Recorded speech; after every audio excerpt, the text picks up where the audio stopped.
ಇಡೀ ಕರ್ನಾಟಕದ ಸಮಸ್ತ ಜನಗಳಿಗೆ ಶುಭಾಶಯಗಳು. ಹಾಗೂ ನೋಡಿ, ಪ್ರತಿ ವರ್ಷ ಶಿವಧಾರಣೆ ಮಾಡ್ತಾ ಇದೀವಿ ಶಿವರಾತ್ರಿ ದಿವಸ.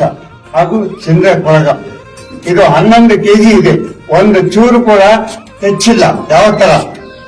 ಆಮೇಲಿಂದ ಇದಕ್ಕೆ ನಾವು ಅಭಿಷೇಕ ಹೂವು ಅಭಿಷೇಕ ಇಲ್ಲ, ಇದಕ್ಕೆ ಏನಿದ್ರು ಹೂವಿನ ಧಾರಣೆ ಮಾತ್ರ ಮಾಡ್ತಿದ್ದೀವಿ.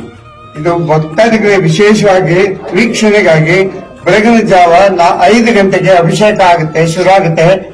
ಮಹಾನ್ಯ ಸಂಪರ್ಕವಾಗಿ ಅಭಿಷೇಕ ಮಾಡಿ ಭಕ್ತಾದಿಗಳಿಗೆ ವೀಕ್ಷಣೆಗೆ 6 ಗಂಟೆಗೆ ವೀಕ್ಷಣೆಗೆ ಅವಕಾಶ ಮಾಡಿಕೊಟ್ಟಿದ್ದೀವಿ.